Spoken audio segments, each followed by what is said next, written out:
All right, welcome back, everyone, for another deep dive. Today, we're going to take a look at U.S. foreign aid policy. Okay. Specifically, we'll be focusing on Taiwan and the Philippines and how this relates to the Indo-Pacific region. Interesting, yeah. So, to set the stage, imagine, right, picture this. The Trump administration decides to hit pause on almost all foreign aid. Whoa. A 90-day freeze while they kind of figure things out, right? Reevaluate. Yeah, definitely causes a lot of uncertainty. Globally, right. A lot of question marks for a lot of countries. For sure. Tons of countries, depending on that aid, are left wondering what the U.S. is really thinking, about their commitment. And right in the middle of all of this, right, both Taiwan and the Philippines get exemptions. Interesting. Specifically for security assistance. So Taiwan, they get $870 million for defense programs. Wow. And the Philippines, they get $336 million to modernize their security forces. Now, this is interesting because that $336 million, it's actually just a piece. Oh.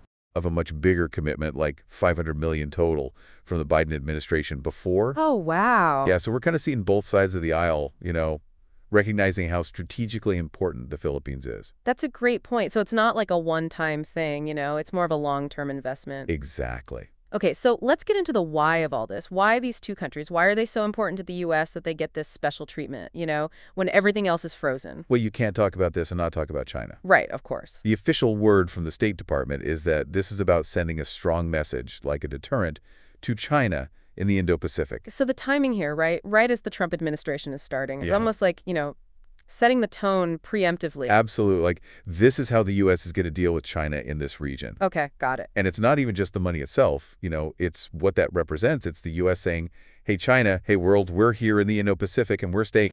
That makes sense. And we have Secretary of State Marco Rubio basically saying that out loud, too, right? Like he drew this red line and basically said the U.S. won't just stand by and watch China dominate. Exactly. So this isn't just about, moving money around quietly. It's a big public statement. Right. And, China doesn't have the best track record of just letting these things glide. Sure. So this could really trigger some strong reactions. It's almost like the U.S. is poking the bear a little bit, Oh, wow. Okay. But it's important to remember Taiwan and the Philippines aren't just pawns in all of this, right? No, not at all. They've got their own interests, their own point of view. What are they saying about all of this? Well, the Philippines Ambassador to the U.S., his name is Manuel Romualdez. Okay. He basically said publicly that this exemption is good news, that it shows the U.S. and the Philippines are still strong, partners. And that has to be reassuring for them. Oh, totally, especially with China being so assertive in the South China Sea lately.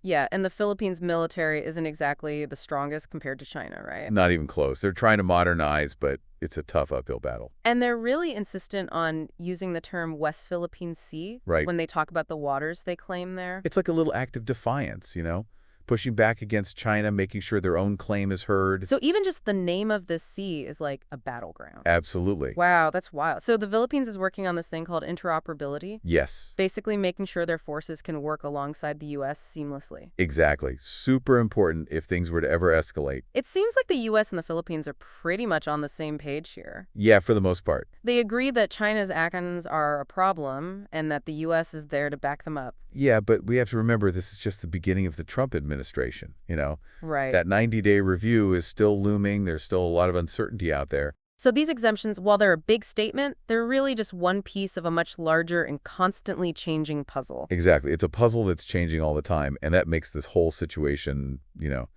so fascinating, but also so potentially volatile. Yeah, and you mentioned that 90-day review. Right. Still hanging over everyone's heads. It's like nobody really knew what the U.S. was going to do next. Yeah, total uncertainty.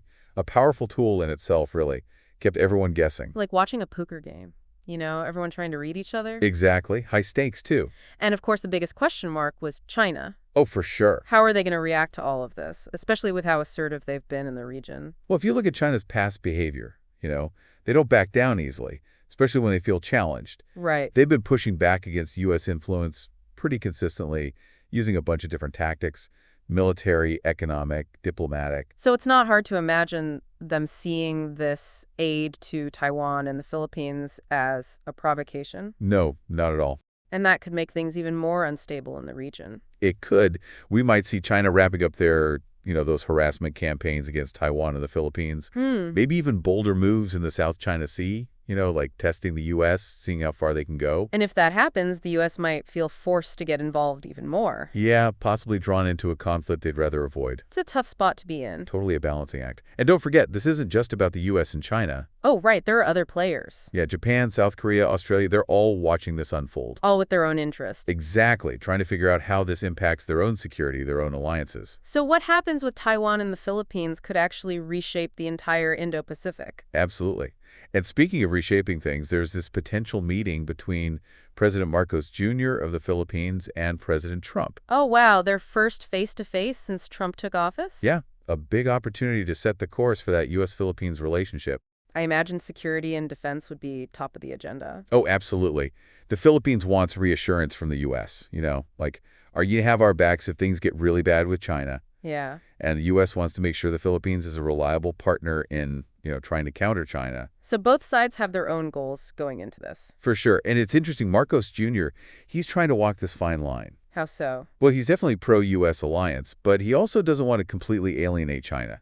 He's saying we need to be friends with both, find a way to navigate this without choosing sides. So he's trying to maintain the Philippines' independence, not be a pawn in this bigger game. Exactly. He wants to do what's best for the Philippines, even if it means sometimes disagreeing with the U.S. It's tough being in the middle of two superpowers. It is. And, with Trump's foreign policy being so unpredictable, it'll be really interesting to see how Marcos Jr. handles this. So many moving pieces here. Right. U.S. foreign policy changing, China unpredictable, the Philippines trying to chart their own path. Makes your head spin just thinking about it. It does, and there's still one more piece of this puzzle we haven't really talked about. Taiwan. Taiwan. Time to give them their due. Unpack what that $870 million in aid really means. Okay, let's do it. All right, so we've looked at the U.S. and the Philippines, kind of maneuvering around with China in the background. Right. But let's talk about Taiwan now. Yeah. They got that big aid package, $870 million for defense. And the timing, right. During that aid freeze, it sends a pretty strong message. Yeah, like the U.S. is really committed to Taiwan's security. Especially with China's claims over the island. It's a direct challenge. And remember, the U.S. doesn't even officially recognize Taiwan as a separate country. Right, the one China policy. So this aid package is even more significant, right? Considering all that diplomatic stuff. Absolutely. It's the U.S. showing their support in a very concrete way. Even without having an embassy in Taipei. And China's not happy about it. Oh, I bet. They see it as interference, a violation of that one China idea. Makes sense. Anything that makes Taiwan stronger is a problem for them. Exactly. They want Taiwan under their control, and they've been making some pretty aggressive moves to try and make that happen. So what did they actually say about this aid package? They condemned it, of course, said it's meddling in their affairs. But Taiwan must be happy about it, right? Well, yeah, they need the support, especially with the military threat from China. But it also makes things trickier between Taiwan and China, right? Oh, for sure. It's like this constant balancing act for Taiwan. They want the U.S. on their side, but they also don't want to provoke China too much. They're in a tough spot. Yeah, trying to maintain their own, independence amidst all of this. So they're trying to find their own path while these two superpowers are kind of pulling them in different directions. Exactly. And this tension plays out within Taiwan, too, Oh, how so? Well, some people want closer ties with China, others want complete independence.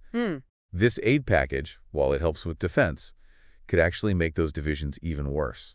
Wow, it's like this one action has all these ripple effects. Yeah, it goes beyond just the military and the diplomacy, right into the heart of Taiwanese society. So we've talked about why this aid is happening, what it means for the U.S. and the Philippines, and now all the complexities for Taiwan. Right.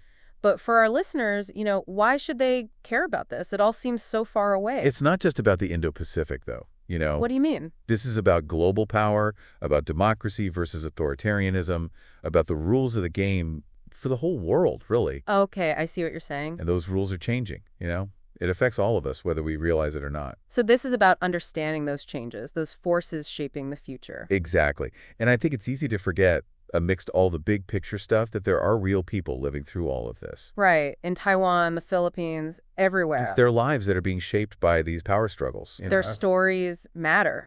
Absolutely. We have to understand their perspective, their hopes and fears, to really grasp what's at stake here. That's a really good point. Well, this has been a fascinating deep dive. I agree. Thanks for joining us, everyone. We hope you learned something new, maybe spark your interest to learn even more about this. Yeah, keep exploring. And we'll see you next time.